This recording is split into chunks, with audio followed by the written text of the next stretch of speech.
to remember. Right there. It's so hard to remember to look down. Can everybody still hear us? Who's going to give us a thumbs up? Yeah, thanks, Val. And everybody can see the screen, thumbs up, the slides. You see the red slide? Awesome. Excellent. That means we're ready to begin. Well, Shana Tova, everybody, welcome. It is so lovely to see you, although I have to apologize. The camera's over there, but the computer's over there. So if I'm looking back and forth, it's don't take it personally. And this is so lovely for us to be able to gather together on what is really a brand new, very old tradition. In the sense that for many of us, the whole idea of a Rosh HaShanah Seder is something brand new. We're familiar with Passover Seders. We may even be familiar with a Tu B'Shvat Seder. But who knew there was something like a Rosh HaShanah Seder? Even though for many of us, in recent years, Erev Rosh Hashanah really has been about gathering around the family table and sharing the evening together. So this is a way that we can both indulge that desire to be with our family and to celebrate on the evening of Rosh Hashanah, but also instill upon it some ritual which we borrow from the Sephardic and the Mizrahi tradition that goes all the way back to Talmudic times. So again, I want to say Shana Tova U'Metuka, happy, a sweet new year to everybody. I want to ask that everybody mute yourselves during the service. And then at the end, like we do on Friday nights usually, and it is Shabbat, so Shabbat Shalom, we will unmute and allow everybody to join together and to bring greetings. But I just want you to understand that these Tu B'Shvat, what day is it? Rosh HaShanah Seder, will just be a brief Seder, which will conclude before the meal.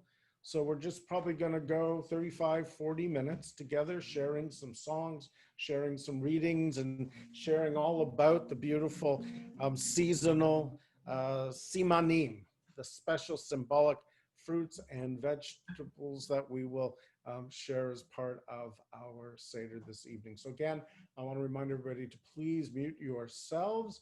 You may want to go up into the controls under view, and you can pick side by side so you can see the slides of the Seder as well as seeing us. And then later on, we'll go into gallery view and you can see each other's beautiful faces as well.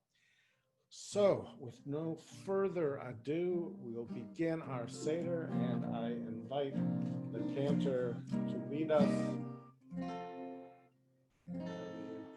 The time is now.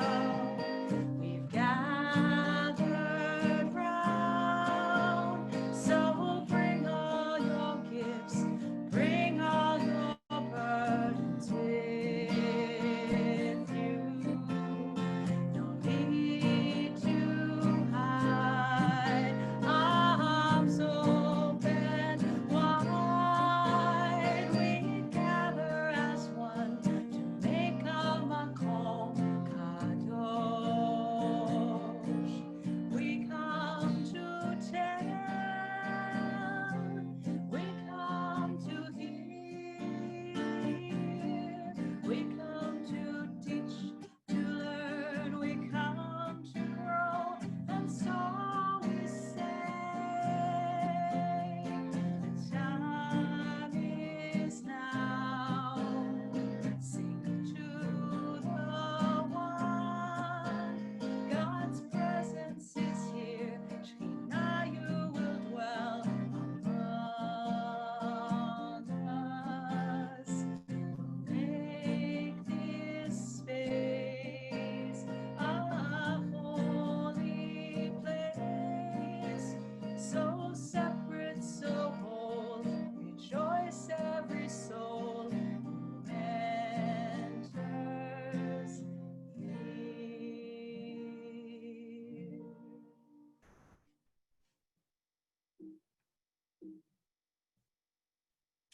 So Rosh HaShanah Seder is a lesser known High Holy Day tradition whose origins date back to the days of the Talmud. A Babylonian sage named Abaya was discussing omens that carry significance in our lives. Rabbi Abaya suggested that at the beginning of each new year, people should make a habit of eating foods that grow in profusion and so symbolize prosperity. The symbolic foods that we're going to eat tonight harken back to the Sephardic communities of Spain, North Africa, and India and the Middle East. And we learned much about the Rosh HaShanah Seder from our dear friend Jordan Abraham, our musical director, and his family, who have been doing this tradition as Jews from India throughout their lives. It's also told that when a Babylonian scholar named Chai Gaon left the synagogue on Rosh Hashanah, his students would bring him a basket filled with different fruits over which he would recite various blessings and biblical verses. Each food in the Rosh Hashanah Seder symbolizes our hopes and our dreams for the coming year. And before each is consumed, we will recite a special blessing, many of which result from puns on the Hebrew or Aramaic names of the foods. With each blessing, the mundane aspect of food is garnished with a sense of holiness, poignancy, and indeed some humor as well. So we're going to begin the Seder with a piyut, a liturgical poem written by Abraham Chazan Jorondi in the 13th century in Spain. Each verse of the poem has a chorus that declares, Tichle Shana v'kilotecha. Let the year end with all its curses. And I think many of us this year can appreciate our desire for the year to end. But then the last line reflects a change in tone when it says, Tahel Shana uvirchotecha. Let the new year begin with all its blessings. And so we're going to now hear that piyut beautifully shared with us by Victor Abraham. Did you optimize? Bravo.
Thank you, Victor, and thank you for Jordan for preparing that video for us. And so now we're going to continue as we always do at the beginning of any of our festive occasions in the evening, and that is with Hadlakat Nerot, with the kindling of the lights, which for this evening will be for both Shabbat and for the Yom Tov, for the festival. And we are going to invite the Cohen Ellison family, Lorraine and Dora Ann, who are going to lead us in the kindling of the lights. And Norm, if you could make sure they are spotlighted so we can all hear them. And for everybody else, we invite you to get ready to light your candles as well. All of the stars are hidden and the moon is dark tonight. In the wide expanse of heaven, north to south, not a ray of light. Light a bright candle in my heart-shadowed tent, and through the wide expanse of heaven, the light will shine. Where there is sadness, let us offer love. Where there is fear, let us reach for hope. On this eve of the new year, may we bring light to one another. Light our candles and prepare to say the bracha. Baruch atah Adonai, Eloheinu melech haolam, asher kitshanu b'mitzvoto, v'tzivanu lehadlik ner, shel Shabbat v'yom tov. And since this is the first evening of the festival, let us continue together in the chanting of Shehechianu. Baruch atah Adonai, Eloheinu melech haolam, shehechianu v'kivanu v'higianu lazman hazeh. Blessed are you, Adonai, our God, sovereign of all, who gives us life, who sustains us, and who brings us to this joyous occasion. Lorraine, thank you so much for leading us in the candle lighting. And to you and to everybody else, we say Shabbat Shalom, V'Shana Tova.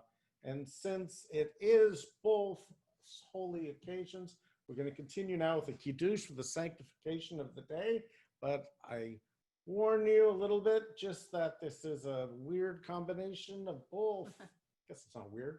Combination of both the blessing for Shabbat and the blessing for the festival. So we fill our glasses. ויהי רביעי בוקר יום השישי, ויחולו השמיים והארץ וכל צבאם, ויחל אלוהים יום השביעי מלאכתו אשר עשה, וישבות ביום השביעי מכל מלאכתו אשר עשה, ויברך אלוהים את יום השביעי ויקדש אותו, כי בו שבת מכל מלאכתו אשר ברכים לעשות. Baruch atah Adonai, Eloheinu melech haolam, Borei peri hagafen.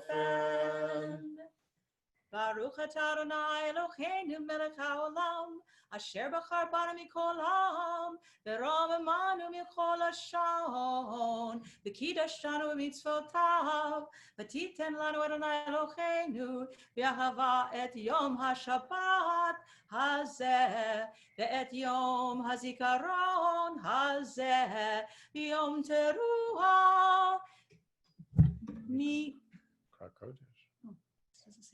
מקרה קודש זכר ליציאת מצרים, כי בנו בחרת ואותנו קידשת מכל העמים, ודברך אמת וקיים לעד.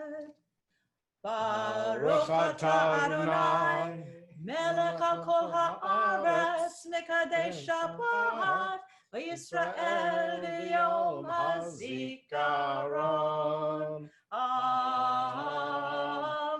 L'chaim. L'chaim.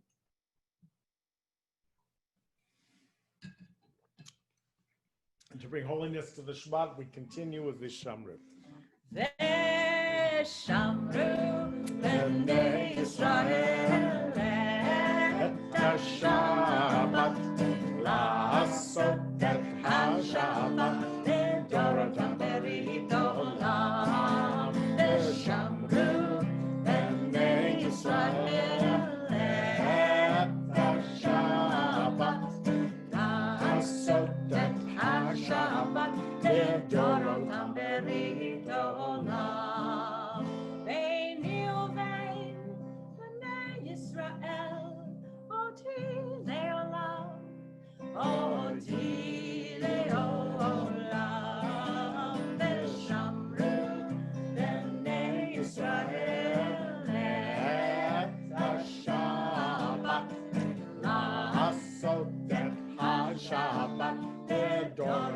berit olam. Ki sheshet yamim asa Adonai, asa Adonai, et hashamayim ואת הארץ ושמרו בני ישראל את השבת לעשות את השבת לדורותם ברית עולם וביום השביעי שבת וינפש Shabbat vayinafash, Shabbat vayinafash, Veshamru b'nei Yisrael et HaShabbat, la'asot et HaShabbat לדורותם ברית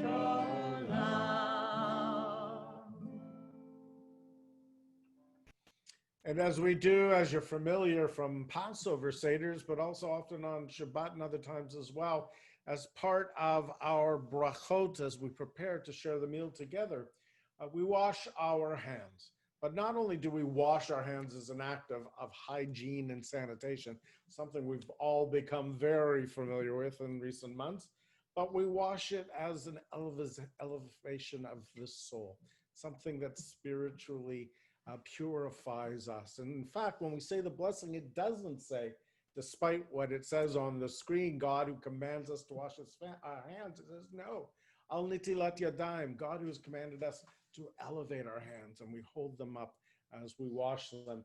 So we're going to get ready to do the nitilat yadayim, the washing of the hands.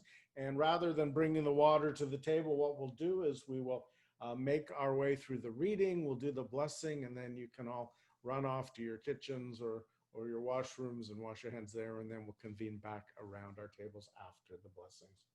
So, water is life. Everything that exists on this fragile planet depends on its nurturing power. Organisms are born from it. Creatures find sustenance in it. The birth and rebirth of the soul is found within spiritual baths. And each day, through mechanisms metaphysical and mundane, we sanctify our lives through water. Rabbi Nachman of Bratslav taught that the 28 joints in our two hands match the gematria, the Hebrew numerology of the term koach, the Hebrew word for energy or strength.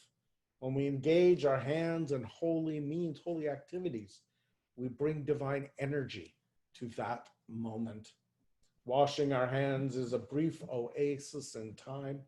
By this practice, we prepare to use our hands to share love, to pray, to work honestly, and to clap with joy. In washing our hands each day, and washing our hands every time we touch anything, we prepare ourselves for compassionate service and authentic experience of our existence. And so let's make our way to our sinks now, and then we will wash our hands. But let's say the blessing together first. Baruch atah Adonai Eloheinu melech haolam, asher kidshanu b'mitzvotav v'tzivanu al nitilat yadayim. Blessed are you, Adonai, our God, sovereign of all space and time, who has made us holy with the mitzvot, and who has commanded us to wash, to elevate our hands. Amen. Let's take a moment now to go wash our hands.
Okay, are we all back? Yes. So let us continue. So we're going to say many blessings over many different kinds of foods this evening. But as always, we start with the one which is considered the most basic of foodstuffs, manna, moon, bread. And of course, we have for our festival, beautiful, special round chalot, which symbolize, well, all kinds of many things. But teaching I like best is the fact that the round challah represents like a crown, which sits on the head of our holy king, our Avinu Malkeinu, our father, our parent, our sovereign. And so let us take bread, reach it. This is our beautiful challah that the Cantor baked today. So let's join together. Baruch atah Adonai Eloheinu melech haolam, hamotzi lechem min haaretz. Amen. The Teavon.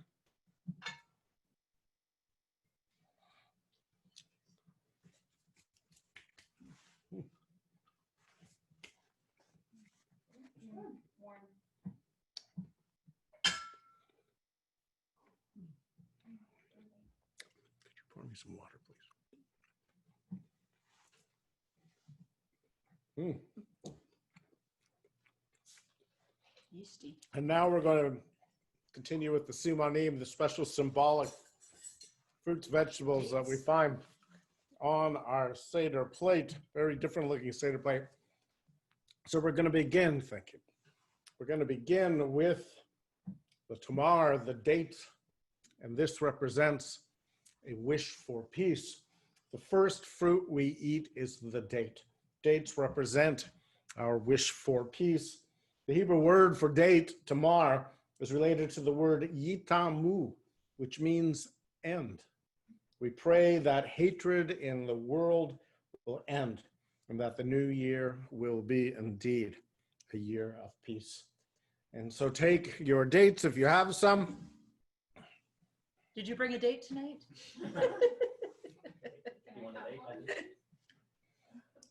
And we say the bracha first, and then we're going to have some special words about the meaning of the date.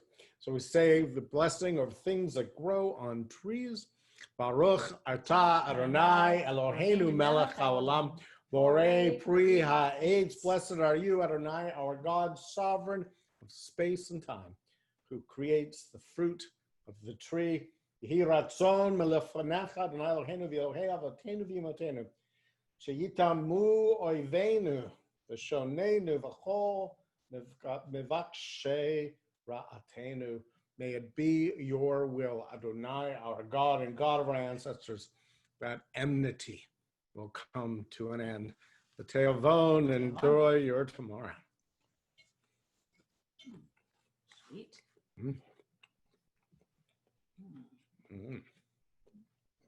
Everybody enjoying their dates?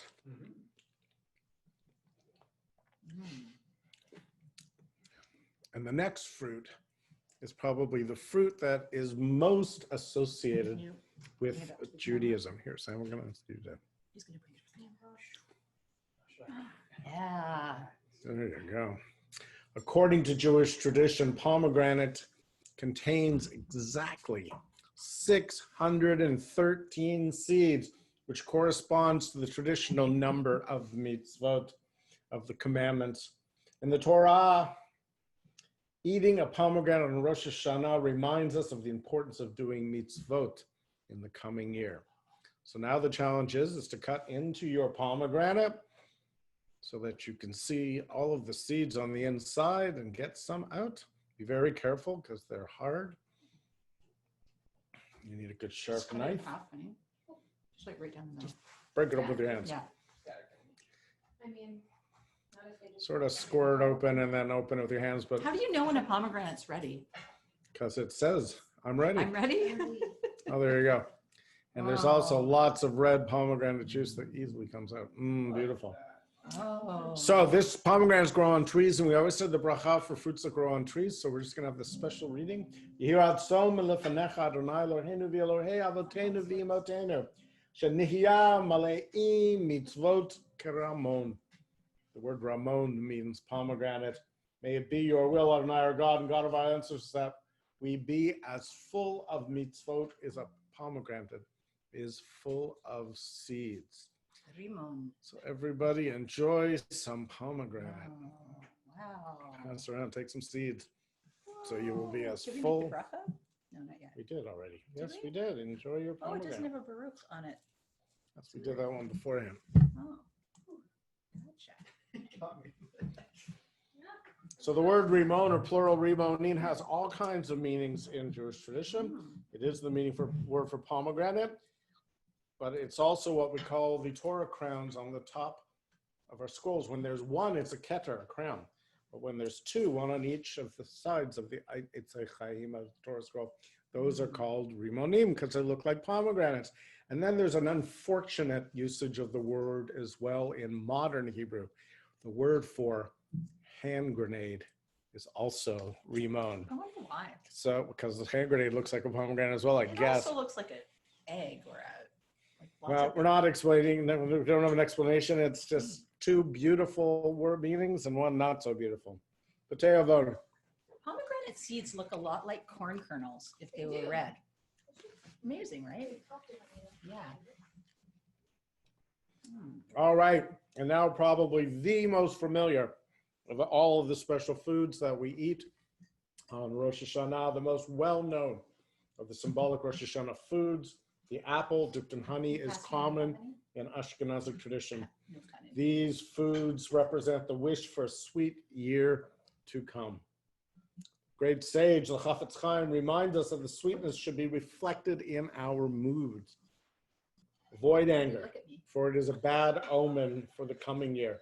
Rather, we should be sweet of temperament on Rosh Hashanah. I always am. So cut some slices of your apple, pass them around. Where's our honey? It's in the honey pot. Thank you to the Thorogoods that brought us some beautiful wildflower honey this year. Looking forward to dipping my apple in that. Everybody got their apples and honey? And again, we already said the bracha, the blessing for fruit of the tree, so we don't have to say that bracha again, but we will say a special reading. Yehi ratzon melefanecha, Adonai Eloheinu v'Elohei Avotenu v'Imotenu, shet chadesh aleinu shana tova u'mituka kadavash. May it be your will, Adonai, our God and God of our ancestors, to renew us for good and a sweet year. So dip your apples into the honey. Pass the honey around, please. Apples in the honey. It's Rosh Hashanah. We just actually dipped all of them. Go for it. Why do they make those little honey things, those little wood things that look like beehives on the end of a stick for honey? Like, what is that about? They don't drip the honey like the spoon does. Oh. Good. Sam, would you? Pass it, just pass it down. So. Oh, yeah, just pass the Pass the honey pot. honey pot. Mmm. Oh, you can dip it right in. I'm going for it. It's not a. Don't double dip. Mmm. Mmm. That's the taste of Rosh Hashanah. Mmm. Ooh, that honey is so good. You can taste the wildflowers. That's Kudos amazing. to the Thorogoods. Mm. Mm. Now here's a siman, here's a symbolic legume, something we don't usually see in Jewish tradition. And the Hebrew word, or actually the Aramaic word for bean, long beans, green beans, that kind of bean, is rubia. And that's the play on words that we're going to have. Rubia is one of the symbolic foods actually mentioned in the Talmud. It is a bean or legume usually interpreted as a green or string beans. The name is reminiscent of the word yerbu, to increase or to be plentiful.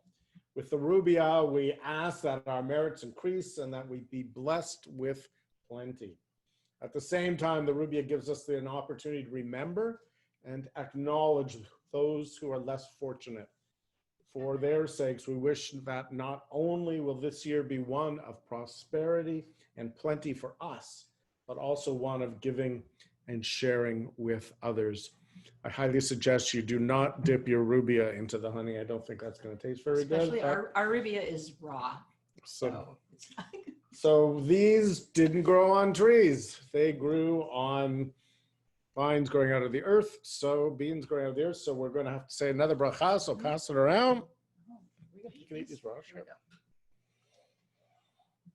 So for your beans, we say Baruch Atah Adonai Eloheinu Melech Haolam Borei Pri Ha'adamah. Blessed are you, Adonai, our God, sovereign of all space and time, who creates the fruit of the earth. Yehi ratzon melefanecha Adonai Eloheinu v'Elokei Avotenu v'Imotenu sheyirbu zichrotenu utlabvenu. May it be your will, Adonai, our God and God of our ancestors, that our merits increase. Enjoy your Rubia. Wow. It's a very raw Rubia.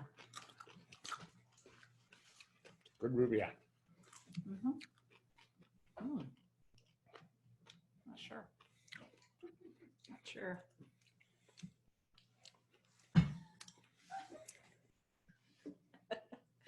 Gourd.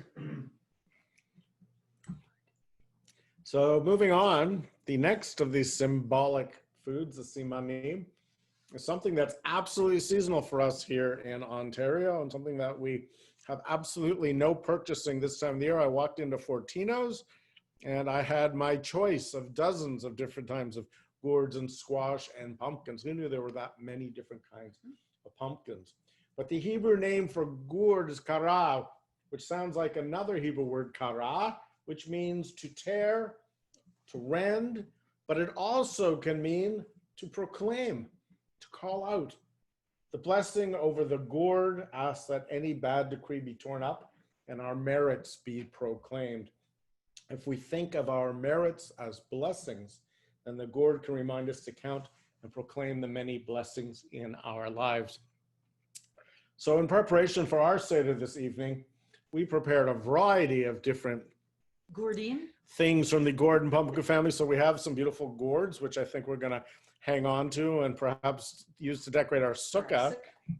Yes. We also have some beautiful roasted vegetables. I don't know if people saw in my preparation sheet, I had a pro tip, which is that this one and the next two of the different can all be cooked and roasted together. The pumpkin, the beets, and the leeks. So, and then Smells good. to make our son a happy man, we also have a pumpkin pie on the table, Yeah, show that to him. which we're going to make him wait Pumpkin until pie. afterwards. Yay. So take some pumpkin or gourd or squash or whatever you have. I suggest going for cooked stuff. Anyone? I'd be delighted. Here you Thank go. May I? Here, I'll just pass it to you. You may. Piece of the Oh, squash. it's a heavy bowl.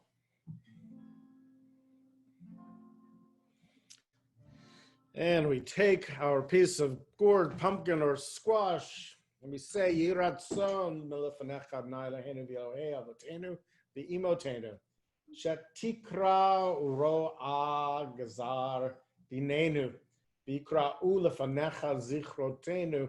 May it be your will, Adonai, our God and God of our ancestors, to tear away all evil decrees against us as our merits are proclaimed before you.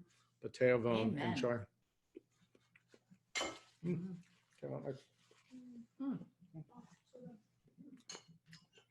This is working out. All right. And now one of the Cantor's absolute favorites. This is one of my favorite veggies. You want to do this one? And no, it's okay. You go ahead.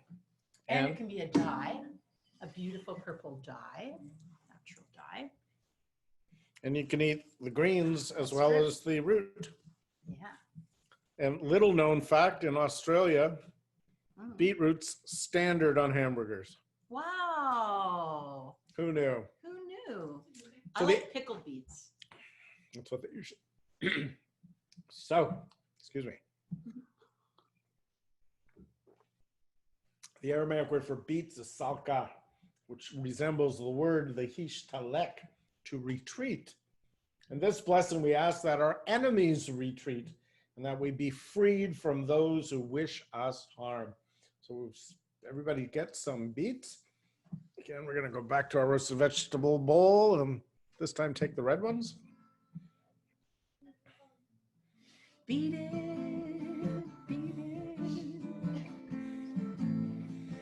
I think the Cantor's really enjoying yourself this evening. Thank you. I think I'm going to use a fork this time. And we continue here at Zom, Elofanecha, Nailohenu, Vilohei, Avotenu, V'imotenu, Sheyistaleku oivenu, V'shonenu, V'chol, Mevakshe Ra'atenu. May it be your will, Adonai, our God and God of our ancestors, that our enemies, haters, and those who wish evil upon us, that they shall all retreat. Te'avom. Not too bad. Is oivenu like our ois? Ois upon us? Oivenu is our enemies. So Wow. yes, same Oi. thing. Our Same ois. thing. That was And pretty now, a vegetable that I must admit I have not had a lot of experience with in my life. good. We got some serious leaks here, some serious leakage. The Hebrew word for leak is karti, which resembles the word yikartu, to be cut off. Correct. The traditional wish associated with the leek asks that our enemies be cut off, together with those who seek evil. The leeks must also be formulated as a request to be blessed with good friends and community, indeed. And so, once again, we Oh, go there are into leeks in our, there too? there's roasted Oh. leeks. So pass around your leeks or your scallions or anything in that family. Yes, scallion. Thank you. Thank you, Sam.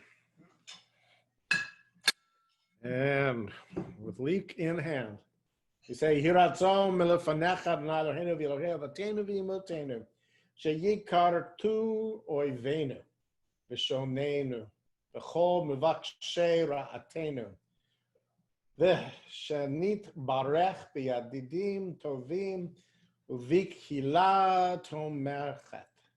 May it be your will, Adonai, our God and God of our ancestors, that those who are against us be cut off, and that we be blessed with true, supportive friends and communities. B'te'avon, enjoy your leeks.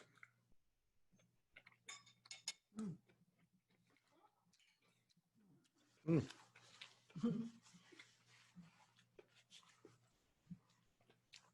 I don't think the leeks were as popular as the other. A lot there. I think that would be good in soup with some potatoes and stuff. Definitely soup. Mhm. There you go. Oh, now I have to sing? Oh, yeah. Hold on. That's Cantor. It's time to sing. Mm.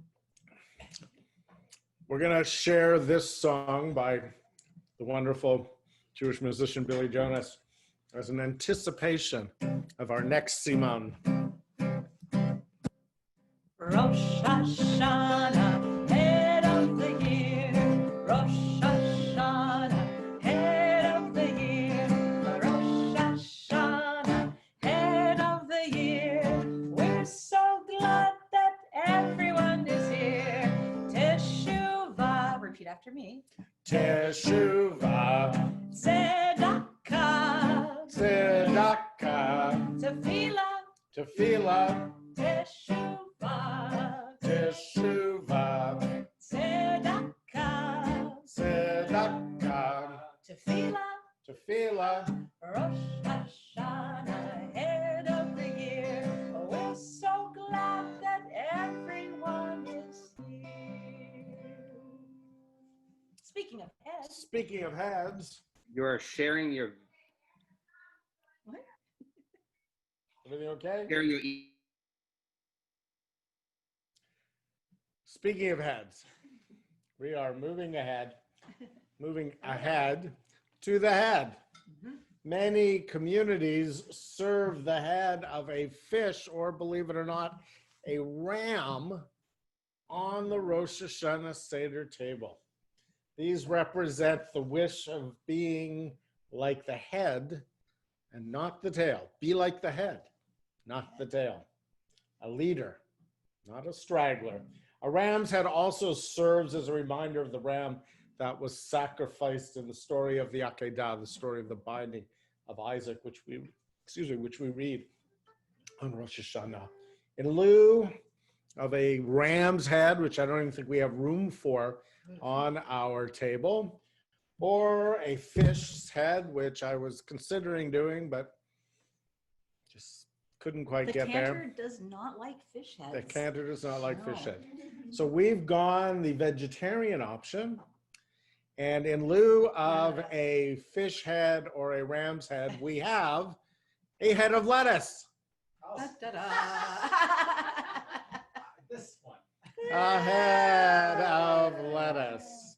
Be like the lettuce. But not for people that don't like heads of lettuce, we also have some Swedish fish or gummy fish, which also fulfill. So whether you have lettuce or fish heads or ram heads or gummy fish, they all follow into this category. So pass around. Pass around. Oh, guess we're going for the gummy fish. Just take one. Whoa, there's so many though. All right. So it's the head that you want. So make Eat sure the you head got the first. head. Yeah. Yehira tzom lefanecha, Adonai Eloheinu v'Elohei avotenu v'imotenu shenichye l'rosh v'lo zanav. May it be your will, Adonai, our God and God of our ancestors, that we be the head, not the tail.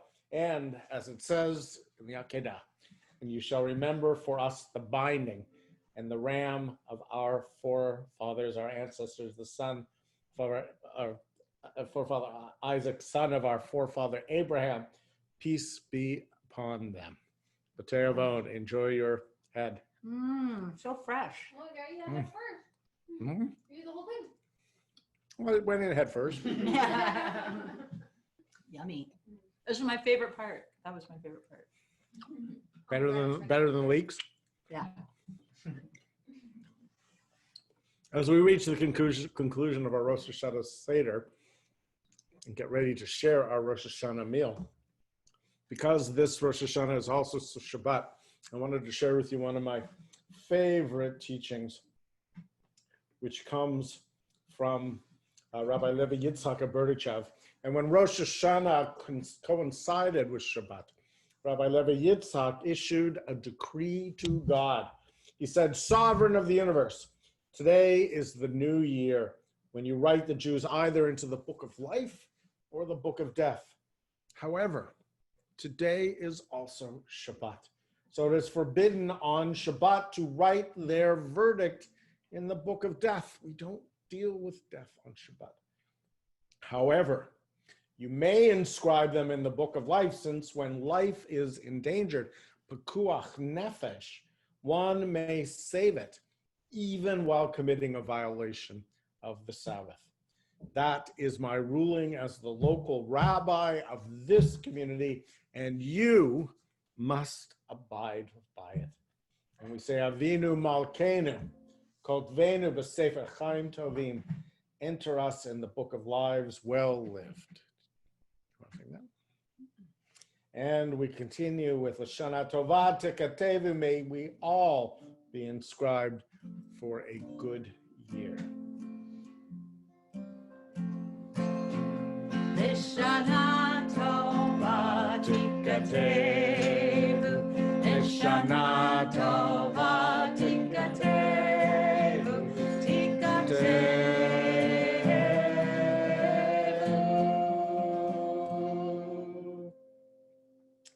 And I wanted to, going to stop sharing. And, oh, there we are, stop sharing.